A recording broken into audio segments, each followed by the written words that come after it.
So can you make a living trading a $100,000 prop firm account? Well, I'm going to answer that simply in this video. I'm not going to say yes or no immediately because I'm going to give you certain scenarios on cases where you could be able to live on a 100K account and scenarios where you could not be able to live on a 100K prop firm account. Because it's not a simple yes or no. It's not a black or white situation. Because I might be able to live on a 100K account, living as a full-time trader, but another person with a different lifestyle, with a different yearly return might not be able to. So before you actually consider trading full-time, you have to think about the downsides.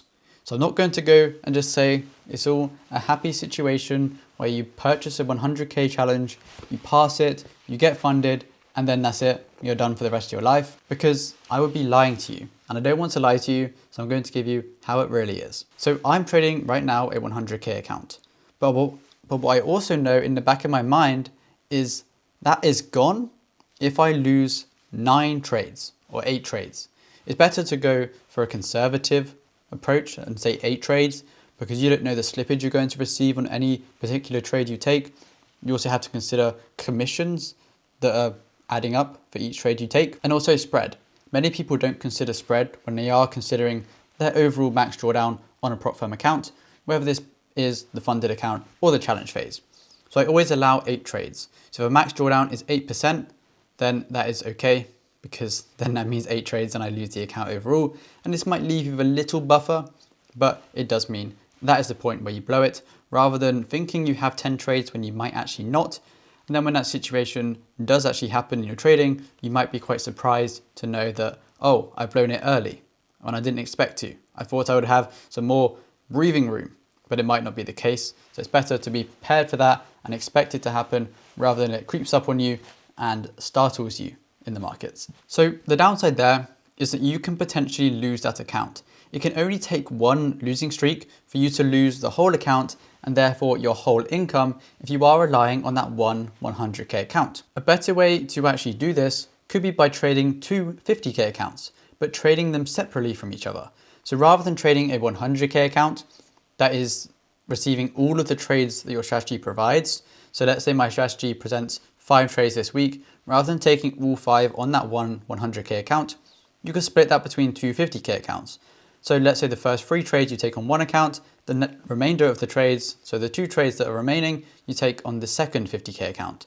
So that means that let's say those first 3 trades lose and you're down 3%, but the second 2 trades win and you're up 5%, you still get a 5% payout. And obviously based on the 100K, you're getting a payout of 2.5%. But if you think about it overall, you might not have got that payout if you traded it all on one account together.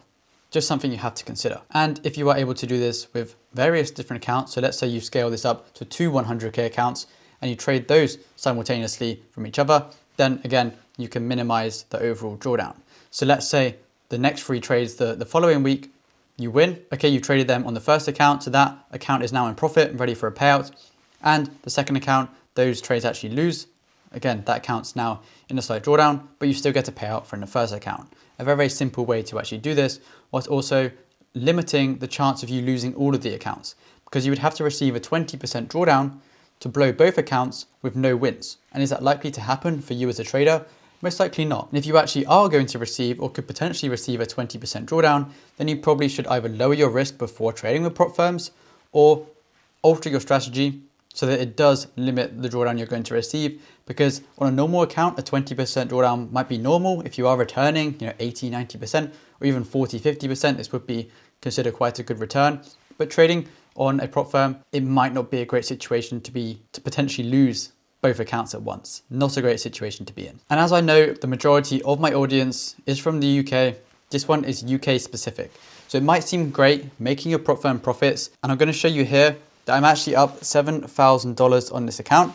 And it might seem great, I'm up $7,000. But what you have to actually consider is that you're not receiving $7,000 into your bank account. You're receiving a lot less. And we're going to compare this with a 10K account for argument's sake, because the numbers are easier and it is easier to multiply for your exact situation.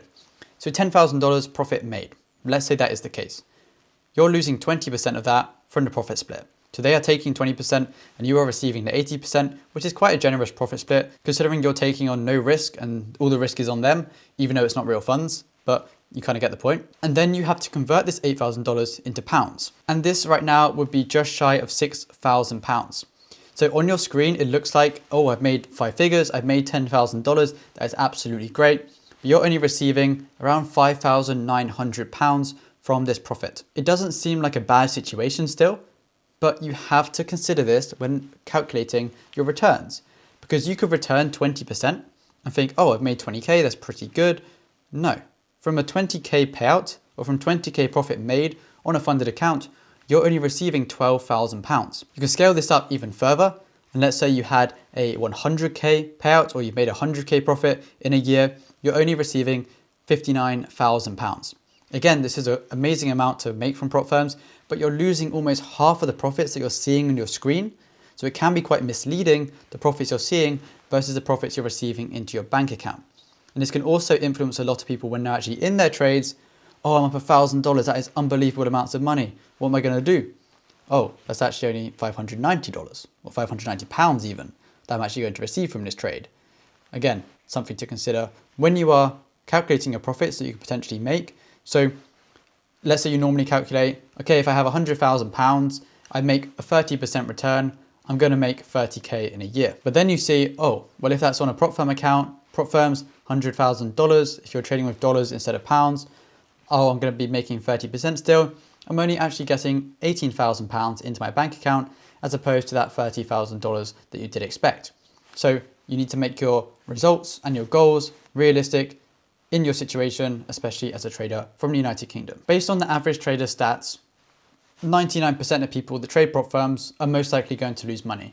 So how are you going to stay in that tiny, tiny percentage of people that are making money consistently? Because that's probably not going to be you.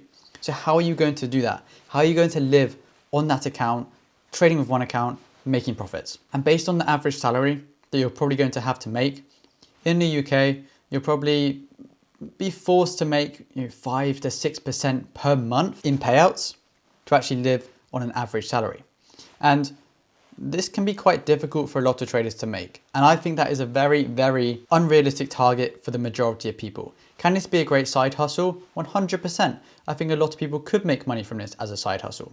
But the work it requires to actually make that 5 to 6% return every single month doesn't really require side hustle work. And if you actually look at it, 5% every single month, if we're being on the low end of estimates, this is a 60% return per year. And as you can probably imagine, if you are a realistic trader and you've been taught from a realistic coach, 60% per year is a phenomenal return in the markets, especially in the Forex markets that is very, very difficult for retail traders. We don't really have the best resources, we don't have the best conditions, but making 60% in a year would be unbelievable. So to do this every single year on your 100K account, just to make an average salary, is not the easiest thing to do. And if you have the added pressure of having to make money every single month to pay your bills, then again, it can add more pressure on the pressure you already have from your trading. So the best advice would be to maybe scale up your prop firm account, so a 400K account, so that if you're making 2.1% per year, you're making $100,000 per year. So that would be the 59,000 that I actually mentioned pounds wise at the start of the video, from only 2% per month. And this will be a lot easier for you to manage. It'll be easier psychologically, it'll be easier financially on you because you don't have to return as much, which means if you do get a 5% month, then you are doing incredibly well. And then that does relieve a lot of pressure from the months where perhaps you might not get a payout, or the months where it might be a smaller payout. Having these good months will definitely help compensate. And on a larger account, you can receive the same returns whilst using a lower risk. So on a 400K, if you want to trade it like a 100K account with the same risk percentage wise, you could risk $1,000 per trade, which on a 400K account would be 0.25% risk. So you're still risking $1,000 per trade. But if you do the maths, you now have 40 chances before that account is blown. So you're taking the same trades, you're risking the same, but just because your account size is larger now, you have a 40K drawdown instead of a 10K drawdown, which means the chance of you actually blowing that is 4 times less likely. I know for a lot of people watching, this is probably still possible if you are using that risk, because I know a lot of people watching probably love to overtrade, they love to revenge trade, they love to over leverage, but if you manage it correctly, it can be virtually impossible to blow a 400k account if you do manage it correctly. Even with 0.5% risk, you're allowing yourself 20 chances to blow that account. Again, probably not going to happen, as we established with the 250k accounts at the start of the video, unless you do something drastically wrong or your strategy just comes to a halt and stops working completely. But you probably have bigger issues in your life trading wise if that does happen, rather than trying to maintain your funded account. So do I think it is possible to live on a 100k account? Technically speaking, yes, anything is possible. I've seen some people get multi six-figure payouts from 100k accounts and they can live for a few years from that money that they've actually made. But for the average trader, you're probably better off using that 100k account as a side hustle to perhaps get money to invest in your own personal account, to scale that, or to scale investments outside of trading, or to use it to invest into further challenges that can scale your whole portfolio of prop firms, whether this is with one firm reaching max allocation or multiple firms with 100k accounts or 200k accounts, or 200k accounts with multiple firms in the industry, to kind of diversify and not put all your eggs in one prop firm basket. And if you are trading with funded accounts, let me know in the comments down below your experiences, because I want to hear them. I'll catch you guys in the next video.